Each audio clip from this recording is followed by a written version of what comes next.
Au cœur de Kinshasa, une voix s'élève, reflet de nos histoires sous le ciel du Congo. Des rues de notre ville jusqu'à l'étreinte du monde. Kinshasa Télévision, notre véritable visage. Nous racontons notre voyage en couleurs vives et éclatantes, transformant les perceptions, apportant la vérité.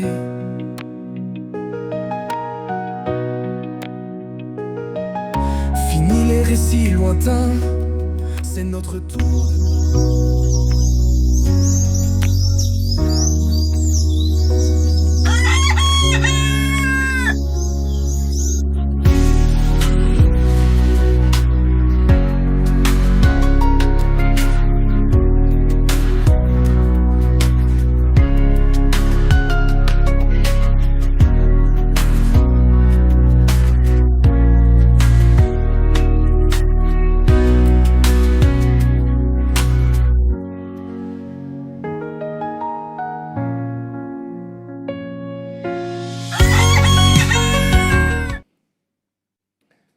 Mesdames et messieurs, bonjour et bienvenue dans cette émission Cocorico. Tout le plaisir est donc pour moi et pour nous de vous retrouver encore aujourd'hui pour partager ce moment d'actualité quotidien que nous avons eu l'habitude de vous proposer sur Kinshasa Télévision, votre chaîne de la ville de Kinshasa. Où que vous soyez, merci de prendre rendez-vous, merci d'être là. Vous êtes très nombreux à nous suivre en ce moment sur nos réseaux sociaux en direct, sur notre page Facebook Kinshasa Télévision, mais également sur notre chaîne YouTube Kinshasa Télévision. Toute l'équipe de Kinshasa Télévision est donc là pour vous tenir compagnie dans cette émission. Avec moi sur ce plateau, comme d'habitude, mes trois confrères avec notre invité. Des invités, il va en avoir encore.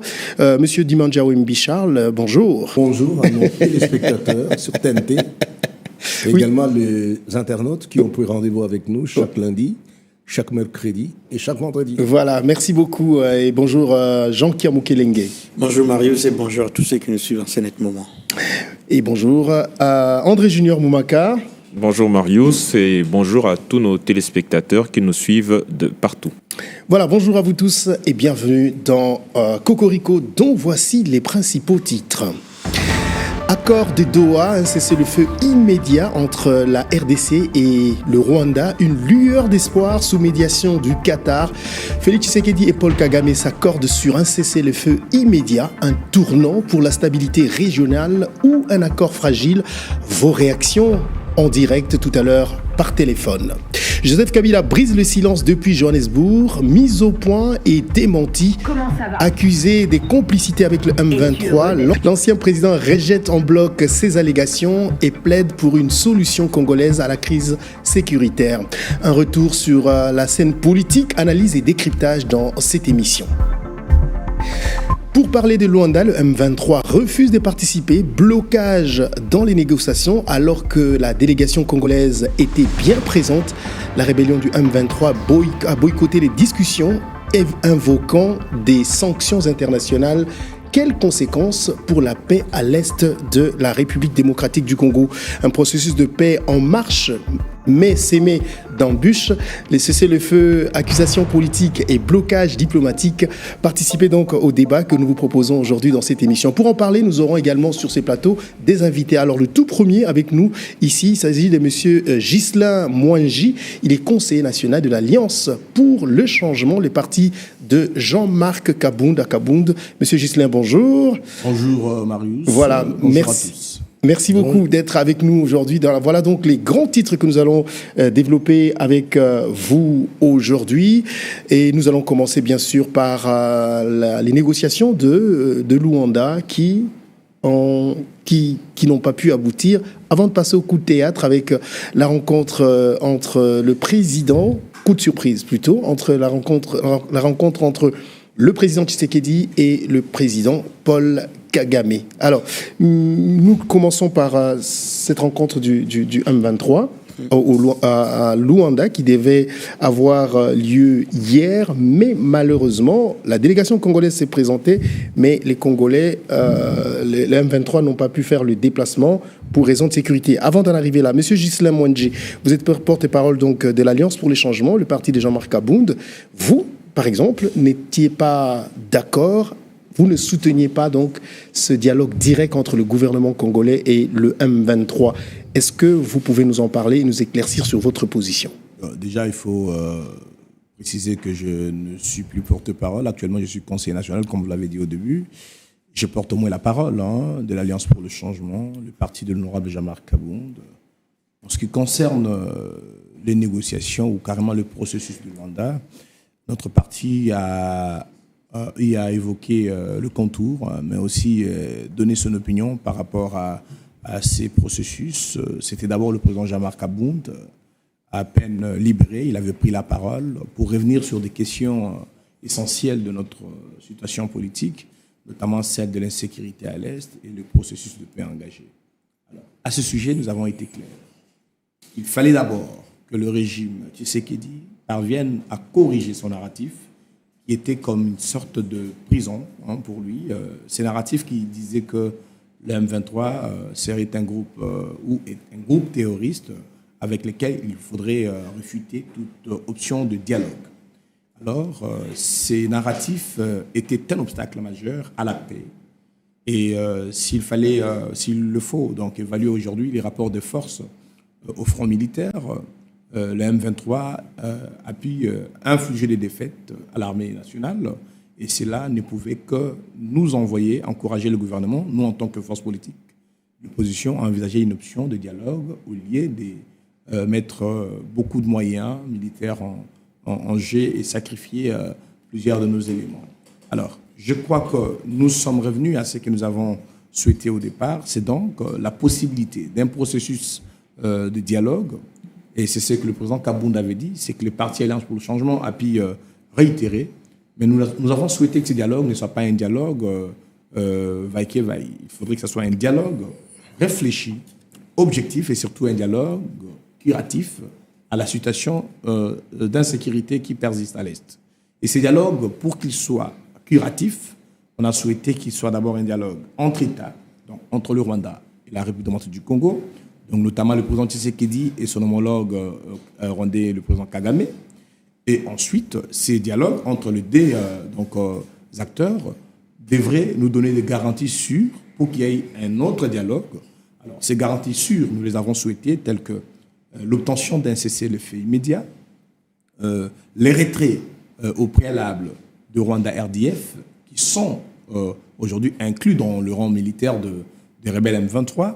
Et donc, cela pourrait nous permettre d'éviter cette question d'occupation rwandaise et en même temps d'obtenir un cessez-le-feu qui devrait stopper donc les crimes qui sont en train de se vivre aujourd'hui dans les zones occupées.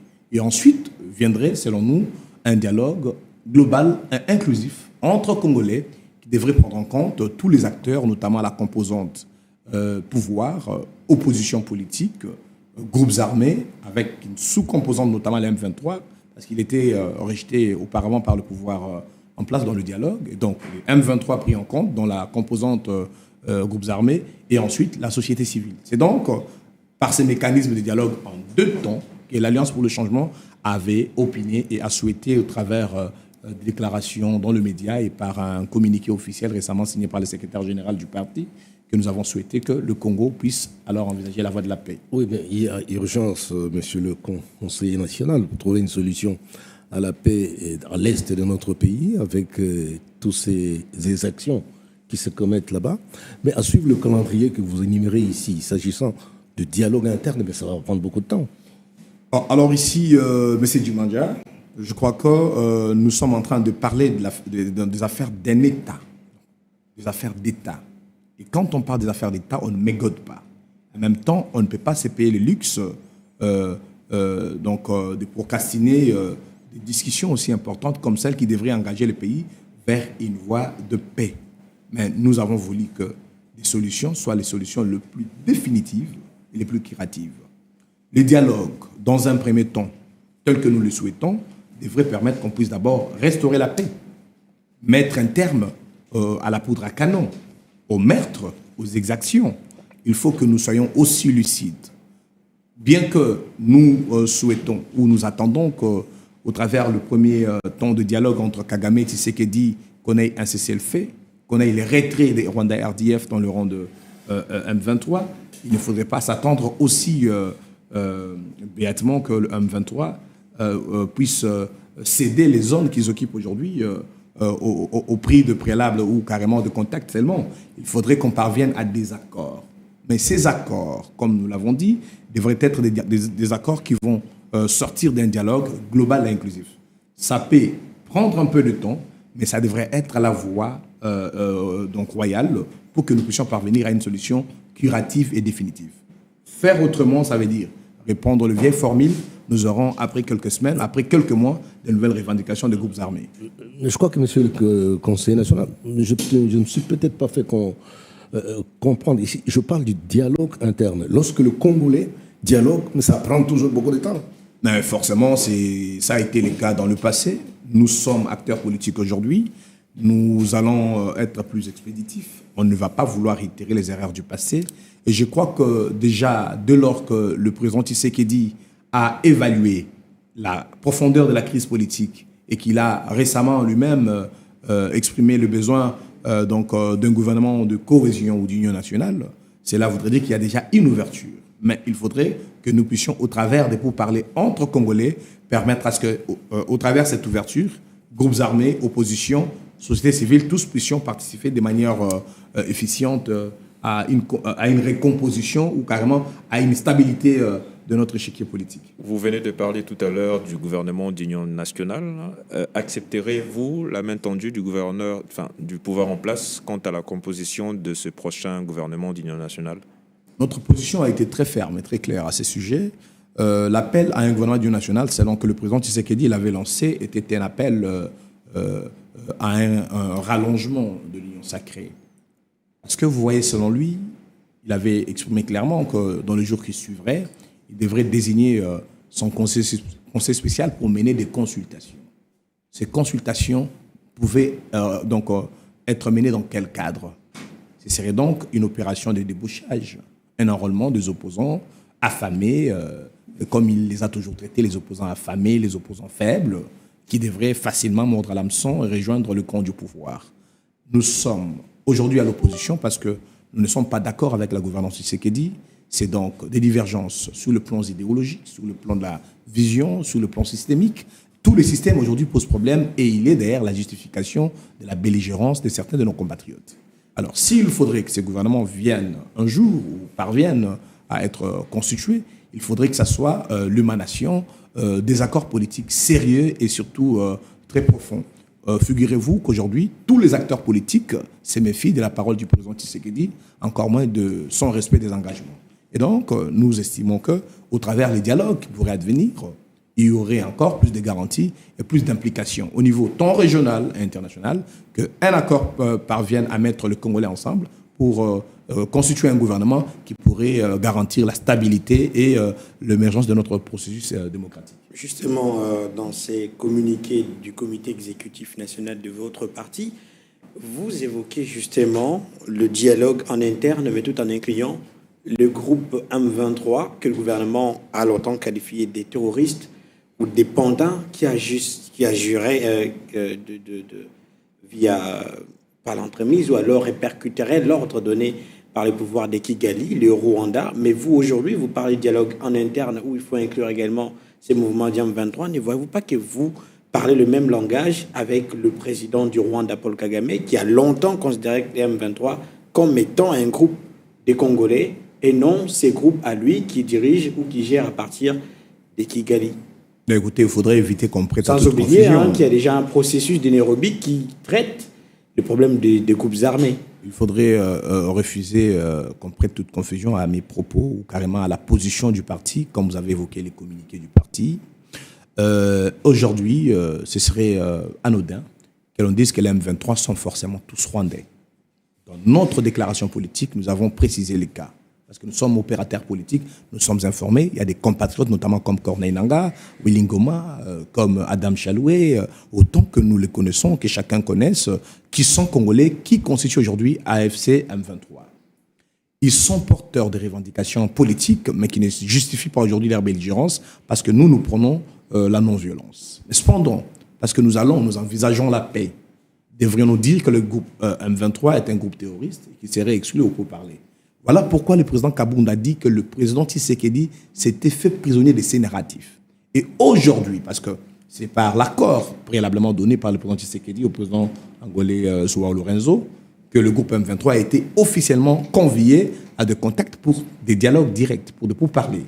Donc ça veut dire qu'aujourd'hui, nous avons quitté ces paysages-là où Kinshasa excluait M23.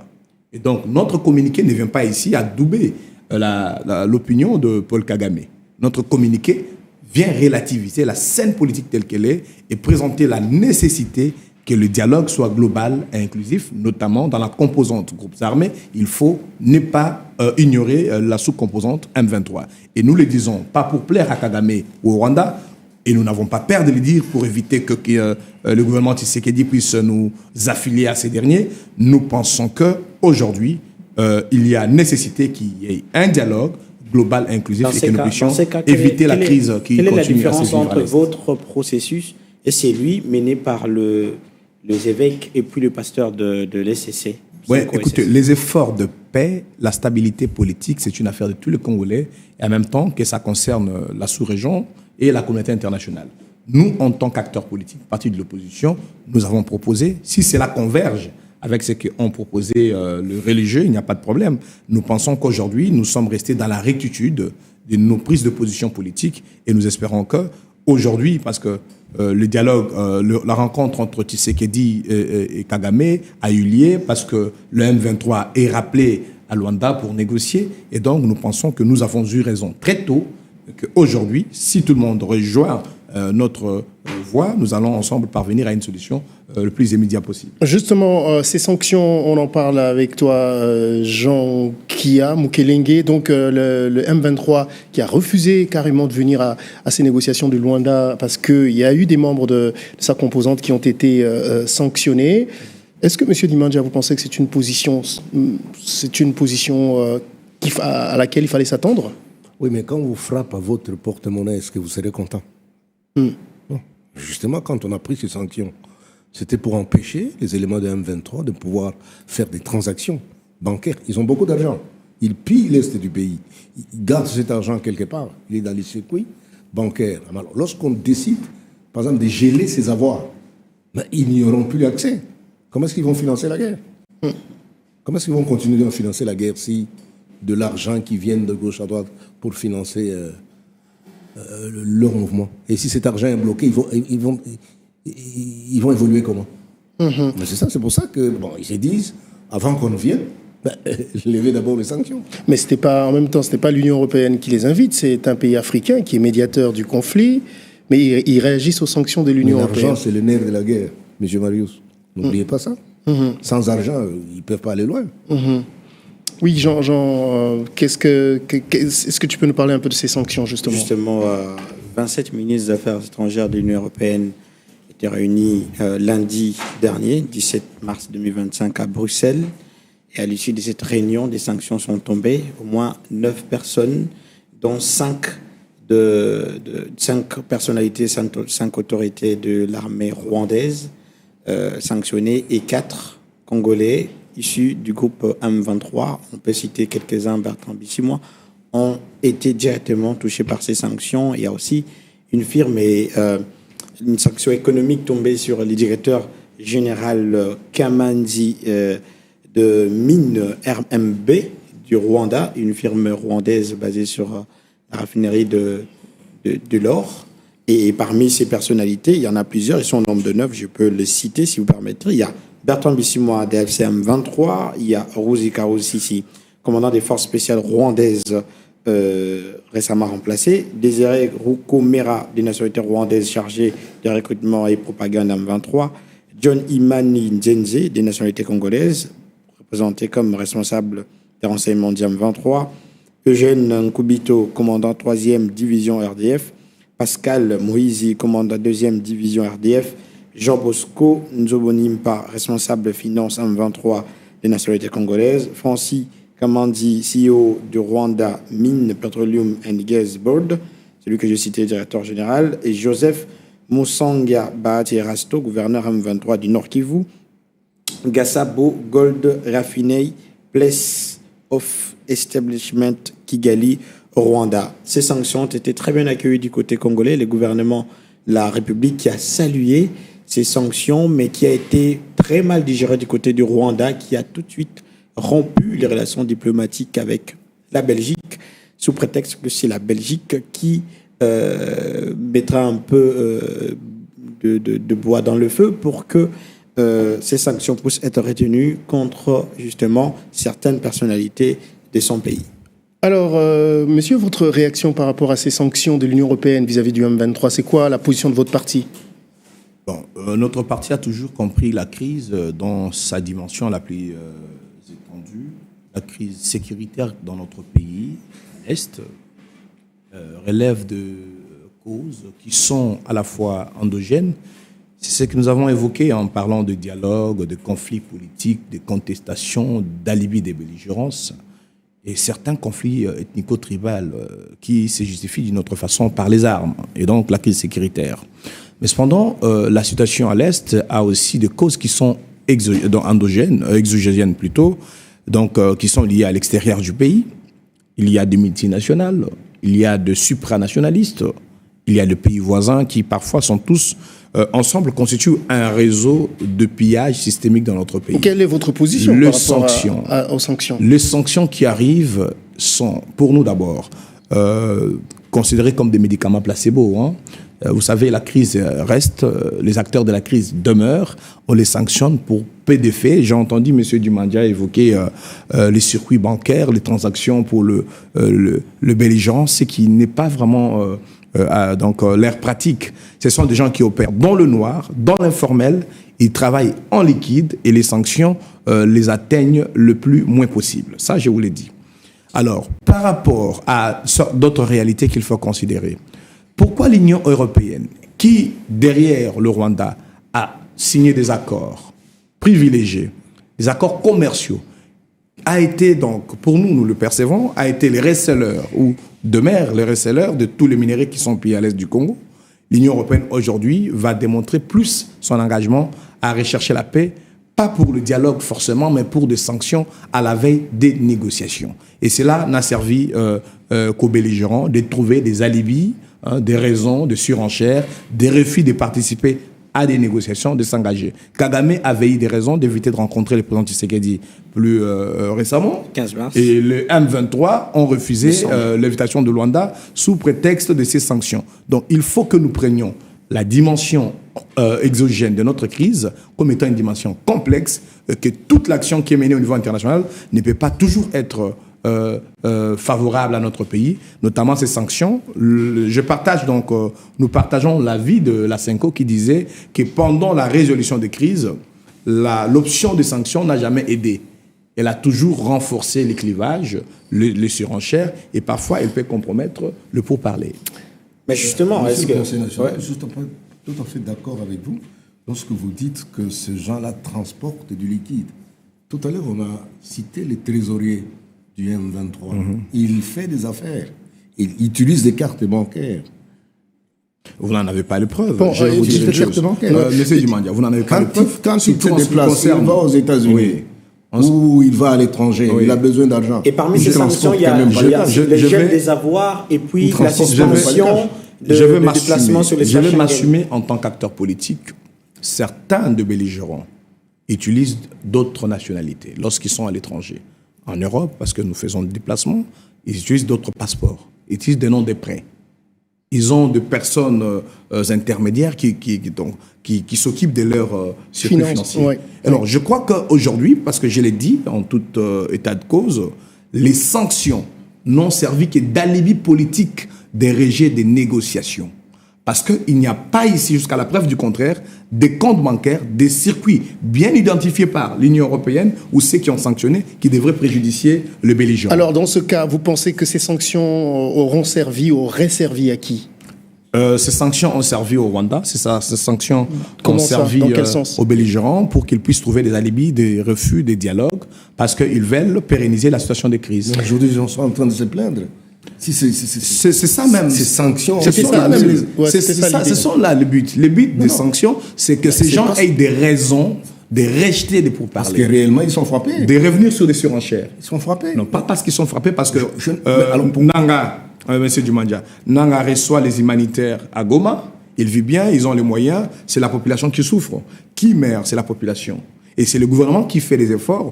Ne pensez pas que parce que nous sommes opposants, nous allons vouloir que la tâche soit difficile à notre gouvernement. C'est notre pays. Il faut que nos populations vivent en sécurité, en paix. Les sanctions n'ont pas aidé, mais elles ont permis qu'il y ait des raisons de belligérance davantage et qu'il y ait la surenchère pour des négociations. La présidence de l'Angola a annoncé les reports de ces processus, pas l'annulation totale de ces processus, mais c'est Mwangi. Et est-ce que votre position actuellement qui dit les sanctions n'ont jamais aidé, simplement ça contribue justement à la division et à la non-tenue de ces dialogues, de ces processus, est-ce qu'aujourd'hui, si on est arrivé sur la table de négociation avec les M23, vous serez d'accord que l'issue serait l'amnistie, l'oubli de toutes les horreurs du passé et tout le massacre? Aujourd'hui, on parle de plus de 15 000 morts, rien que pour Goma et Bukavu. Nos propos s'inscrivent dans la logique du temps. Aujourd'hui, nous sommes dans un contexte de pourparlers et devant une option de résolution du conflit et pour permettre que le pays retrouve la paix et la stabilité. Et donc, je ne vais pas faire une lecture anachronique pour l'après-négociation ou les amnisties dont bénéficieraient les anciens belligérants. Ça, c'est un problème. Oui, ça, c'est un problème que le temps pourrait traiter. Et je pense qu'il y a un principe qui dit la paix a un prix, mais la guerre a un coût. Aujourd'hui, tout report veut dire le prolongement des calvaires pour nos populations. Les écoles sont fermées, la vie est devenue très difficile à Goma, à Bukavu, et considérée Bunagana, Rutshuru, Kiwanja, toute la zone occupée depuis longtemps par les belligérants. Et donc, nous ici, nous nous comportons en tant que patriotes, en tant qu'hommes d'État, nous envisageons qu'il y ait la paix et le plus urgent possible. Voilà. Et les sanctions ne permettent pas qu'il y ait une paix urgente, mais c'est plutôt des raisons qu'on donne à des belligérants pour poursuivre les pillages et les calvaires de notre peuple. Voilà, justement, pendant que tous les regards étaient braqués sur Luanda pour ces négociations directes entre le gouvernement et les rebelles du M23 et l'AFC, surprise, une photo vient bouleverser la communication ou les informations. C'est la rencontre surprise entre le président Félix Tshisekedi et Paul Kagame à Doha, au Qatar. Voilà cette photo. Et quand je l'ai reçue, il faut dire que c'est André Junior qui l'a reçue en premier. Quand je l'ai reçue, je disais que c'était l'intelligence artificielle qui a fabriqué ça, parce que c'était inattendu, alors que beaucoup la voulaient, cette rencontre, et finalement, elle est arrivée au moment et à l'endroit où on ne l'attendait pas, M. Dimandja. Oui, mais le chef du Qatar, Bin Hamad du Qatar connaît bien Paul Kagame, connaît bien Félix Tshisekedi. Ce sont des habitués. Le Qatar a des intérêts croisés, aussi bien au Rwanda que dans notre pays. L'argent n'aime pas le bruit, surtout le bruit des armes.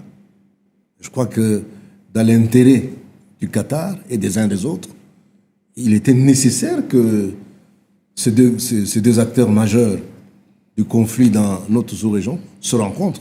C'est pour des raisons purement économiques. Alors, oui, c'est purement économique. On va peut-être essayer de voir c'est quoi qu'est-ce qui s'est passé, comment se fait-il que le Qatar pouvait avoir autant d'influence pour réunir ces deux États alors qu'on parlait d'une solution à l'africaine, mais c'est un autre pays à l'extérieur qui fait ça. D'abord, je voudrais avoir votre réaction, monsieur Ghislain Mwangi, sur cette rencontre entre le président Kagame et Tshisekedi. Vous savez, nous sommes de ceux qui se sont prononcés rapidement lorsqu'on a appris que le gouvernement congolais allait avoir des négociations directes avec la M23, parce que ça ne marchait pas avec la position de notre parti, telle que je l'ai réitéré ici. On avait voulu qu'il y ait d'abord un dialogue en deux temps. Et donc, on avait dit que toute rencontre directe entre Kinshasa et M23 devrait battre en brèche toute l'action diplomatique de notre pays. Jusqu'à présent, la diplomatie de notre pays, dans ces dernières échéances au niveau international, a porté une voix qu'il faut saluer. Alors, s'il faudrait que le président Tshisekedi rencontre Kagame, cela devrait se faire. C'est ce que nous avons souhaité. Et tel qu'il a rencontré à Doha, nous disons que voilà, c'est qu'il faut. Parce qu'à ces niveaux-là, il ne faut pas oublier que le M23, bien que congolais, sont aujourd'hui constitués des Rwandais RDF comme de renfort, et que le président Kagame, étant le chef de l'État rwandais, peut donner des garanties, comme vous l'avez vu dans la dernière déclaration faite à Doha, qu'il faudrait un cessez-le-feu immédiat. Et donc, ce cessez-le-feu pourrait être peut-être inconditionnel. Il faudrait peut-être l'espérer parce que de toutes les rencontres, que ce soit à Nairobi, tout comme à Luanda, tous les cessez-le-feu n'ont jamais été respectés. Oui. Et donc, c'est donc ce que nous, on attendait. Et en même temps, il faut attendre, parce que ça n'a pas été mentionné dans le communiqué, il faut attendre, comme nous le demandons, que le Rwanda RDF se retire de notre sol. On ne peut pas engager un processus de paix avec un pays envahi par une armée étrangère. Et après quoi, je crois que cette rencontre au niveau international, comme l'a dit M. Dimandia, ne manque pas aussi une portée économique. Cette guerre à l'Est est une guerre économique. Différents intervenants, notamment au culte de cette guerre, ont des intérêts économiques, notamment le Qatar aujourd'hui est un pays incontournable de l'économie mondiale. Et le président Tshisekedi, tout comme Kagame, y ont été pour d'autres sommets d'intérêts économiques. Je crois qu'il y a raison d'espérer de cette rencontre un changement par rapport à d'autres rencontres qui ont malheureusement échoué pour le cas de Luanda entre Tshisekedi et Kagame. Ça veut dire que vous soutenez cette rencontre ? Nous saluons, Oui. Nous soutenons la démarche de notre pays à retrouver sa dignité, son intégrité territoriale, sa souveraineté et surtout à engager un processus de stabilité et de paix. Par l'entremise des autorités qui s'y trouvent actuellement. Effectivement, avec le concours de tous les acteurs pour ce processus, comme je l'ai dit, il n'y a pas que le gouvernement, il y a l'opposition, il y a les groupes armés, il y a aussi la société civile. Donc aujourd'hui, l'option devant nous, celle de la stabilité, n'est pas l'unique responsabilité du gouvernement. C'est une responsabilité collective pour nous tous en tant que Congolais. Voilà pourquoi nous préconisons une voie globale, inclusive, mais qui rative. Est-ce qu'on peut dire aujourd'hui que c'est une victoire diplomatique pour le président Tshisekedi ? Bon, il n'y a pas eu de victoire diplomatique. Il y a eu des rapports de force jusqu'à présent. Qui ne veut pas accepter ça. Non, écoutez, une victoire diplomatique voudrait dire aujourd'hui considérer une résolution importante des Nations Unies, pas des résolutions ambiguës comme celle que nous avons eue récemment. Et avec l'Union européenne, comme je l'ai dit, ce sont des solutions placebo qui ne vont pas frapper sensiblement les acteurs de conflit. Et nous espérons, comme nous l'avons dit, avec d'autres acteurs, nous le disons la même chose, des vraies victoires. Ce seront des victoires de la paix, ce seront des victoires de la stabilité, ce seront des victoires qui vont donner une nouvelle vitalité à notre démocratie, qui a tant souffert aussi avec la mauvaise gouvernance et les mauvaises options politiques du gouvernement Tshisekedi. Est-ce qu'on peut dire aujourd'hui que cette rencontre, M. Dimanja, vous pouvez en parler aussi, vient enterrer ou prendre le dessus sur toutes les négociations sur lesquelles nous étions tous focus, ces négociations de Luanda? Est-ce que cette rencontre vient un peu enlever la substance? Non, vous l'avez dit ici. Ouais. Bon, je ne dirais pas que la solution vient de là où on ne l'attendait pas. Mais au moins, on souhaitait que, pour que les choses avancent, les deux acteurs majeurs de la crise dans la sous-région se rencontrent. Mais tant qu'on mettait face à face le président Tshisekedi avec le M23, ça n'allait pas marcher. Mais il n'allait pas y aller. Il n'allait pas y aller. Mais est-ce que c'est une victoire diplomatique pour Tshisekedi? Bon, je crois peut-être dans son imaginaire. Il ne voulait pas rencontrer le M23. Il tenait absolument à rencontrer Kagame et il l'a rencontré. Je crois que son souhait a été réalisé. Moi, je doute un peu sur le fait que cette rencontre peut apporter grand-chose.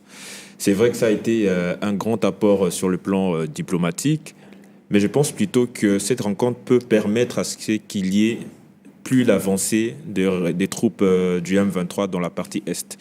Moi, je crois toujours que la solution viendrait du processus de Nairobi. Parce qu'avant la rencontre de Doha, on avait tous les yeux rivés sur Luanda. On a tous été surpris par cette rencontre. Il faut rappeler que les deux présidents se sont rencontrés pour la dernière fois en février 2024 lors d'une réunion de sécurité de l'Union africaine. Après, il y a eu ce raté en décembre 2024 à Luanda. Je pense que le Qatar aujourd'hui a toujours été un acteur majeur dans la médiation de beaucoup de crises, comme on a vu avec avec Israël et bien d'autres pays. J'ai une hypothèse par rapport à ça. En fait, je pense que l'effet d'avoir externalisé cette médiation hors la région du Grand Lac a quand même donné une garantie aux deux présidents sur la confiance. Parce qu'aujourd'hui, il faut quand même noter que Luanda s'est quand même un peu rapproché de Kinshasa et Nairobi s'est quand même rapproché de Kigali. Et le fait d'avoir vu la médiation venir du Qatar, qui a toujours été un État neutre, a quand même enlevé cette suspicion, ce doute envers les pays de la région et se dire, tiens, voilà, il y a le Qatar qui est là, on est en bon terme avec le Qatar, le Rwanda aussi en bon terme avec le Qatar, peut quand même trouver une issue favorable à ces conflits. Mais après, la question que je me pose, c'est où en est-on avec ces négociations avec le Luanda? Parce que de l'autre côté, vous avez le M23 qui claque la porte et Kinshasa finalement qui donne son feu vert. Je crois qu'on est quand même bloqué là-dessus et j'ai doute fort que cette rencontre à Doha puisse apporter une issue favorable à ces conflits. Je crois que les puissances les lobbies qui agissent dans l'ombre sont beaucoup plus puissants que ce que nous voyons. Vous oubliez souvent que le Qatar détient le fonds d'investissement, le fonds souverain le plus important au monde. Ils ont des intérêts partout, aux États-Unis, en France particulièrement. Mais regardez les équipes de football, avec des maillots floqués, Qatar Airways. Qatar Airways va venir à Kinshasa aussi, il est déjà venu. Il construit un grand aéroport au Rwanda. Donc ne minimisez pas ce fait-là. Moi, je crois que je vais l'argent n'aime pas le bruit. Je minimise pas, mais je laisse croire juste que cette rencontre n'apportera pas grand-chose. Cette rencontre permet juste de contenir, de décrisper la situation dans la région, parce qu'il y a l'avancée du côté de Walikale qui est à quelques pas de Kisangani. Et je crois que cette rencontre peut permettre à ce qu'il y ait...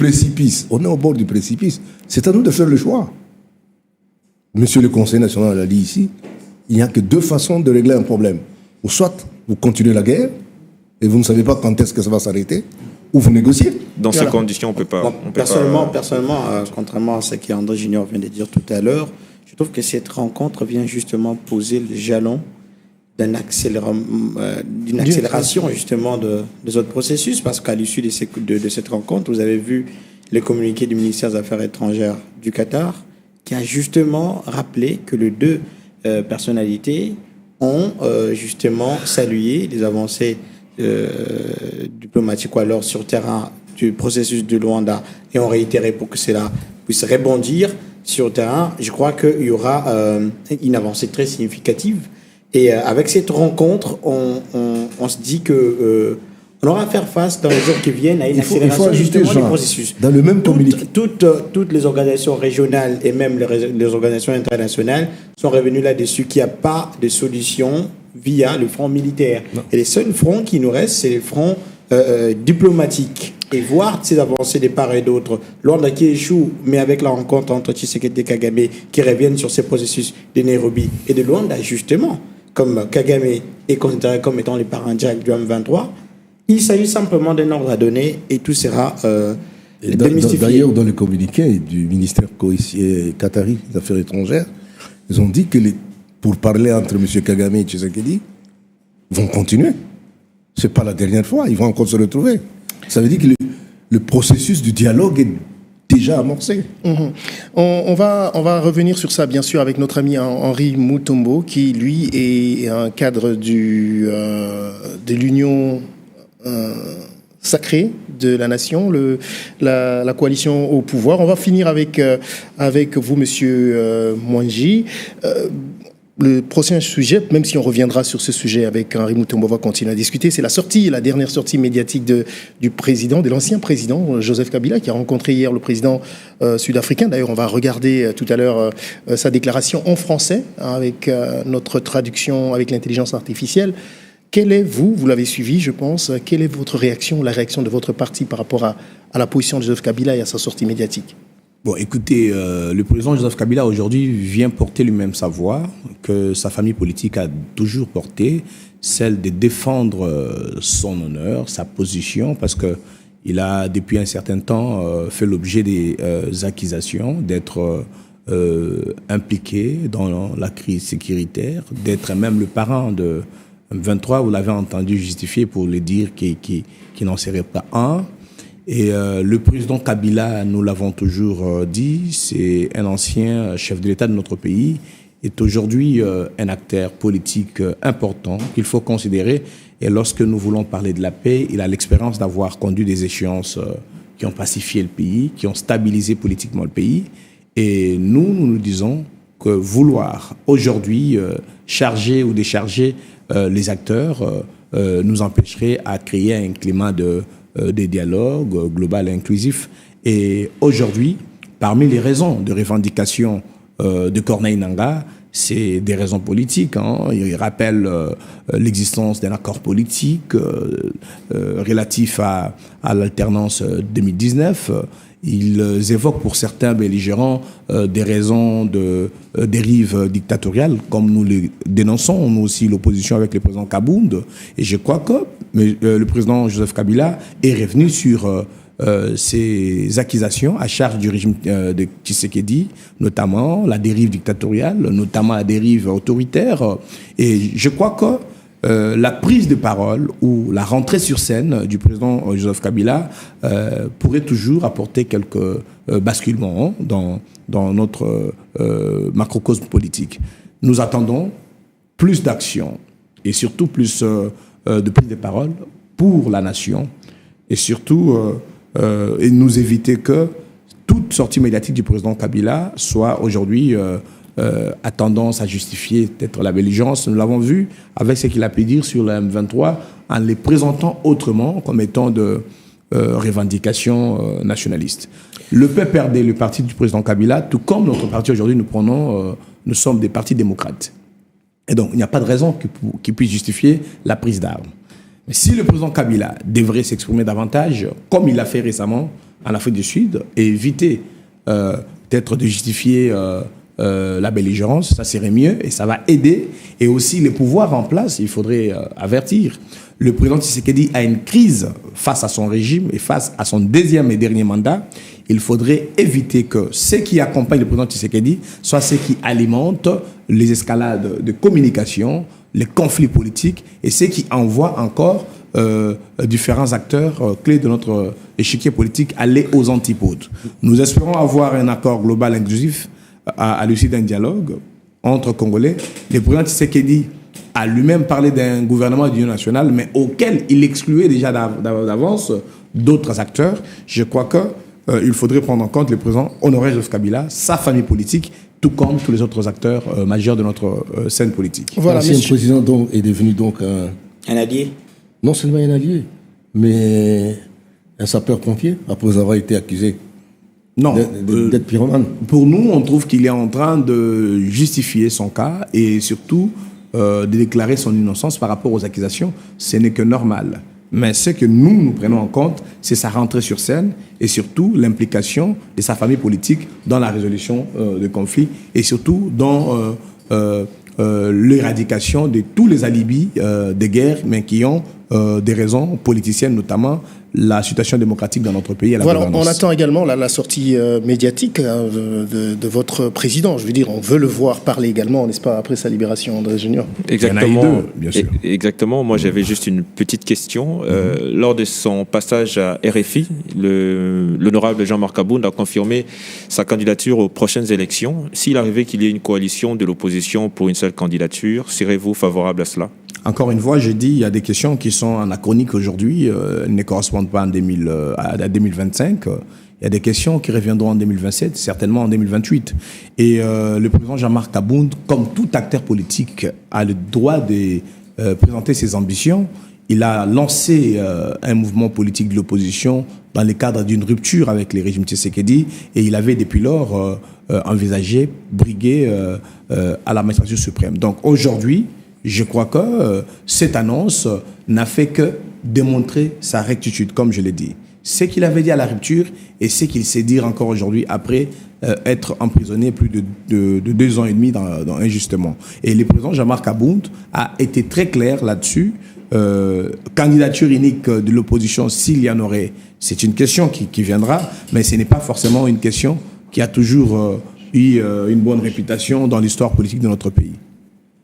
Voilà, merci beaucoup. C'est avec ces paroles qu'on va vous remercier énormément d'avoir été avec nous aujourd'hui pour partager ce moment. Je remarque que non seulement que vous prenez la responsabilité, vous parlez au nom de votre parti, mais vous êtes un très bon analyste politique. Merci. Peut-être qu'à ce titre, on pourra vous avoir de temps en temps. Écoutez, je suis disponible. Donc, il n'y a pas d'agenda qui empêche. Non. Nous allons être là parce qu'il faut permettre, parce que nous, on le dit toujours, il faut permettre à ce que ceux qui sachent ou ceux qui savent manier la parole puissent la prendre en public, et surtout ceux qui détiennent effectivement les substances de la communication. Sinon, la télé devient le bruit, le vacarme, mais surtout la puanteur pour une société. Merci, voilà. Merci énormément, Monsieur Ghislain Mwandji. Donc, vous étiez porte-parole, maintenant vous êtes président. Non, je suis conseiller national. Conseiller national. On vous souhaite d'être président. Merci. Pour les élections vont avoir lieu bientôt. Je pense que vous en avez les Effectivement, vous avez vu les publications. Je serai candidat à cette élection, et avec beaucoup de détermination pour en être le président, et donc le président du Conseil politique national de l'Alliance pour le changement. C'est une question de semaines ou de jours. Je crois la semaine prochaine, on aura déjà un bureau définitif que je souhaite diriger. Allez, à très bientôt pour vous appeler président, monsieur Ghislain Mwandji. Vous êtes du parti Alliance pour le changement, le parti de monsieur Jean-Marc Abound. Merci encore d'avoir été avec nous aujourd'hui. Merci Marius, merci à tout le monde. Merci. Voilà.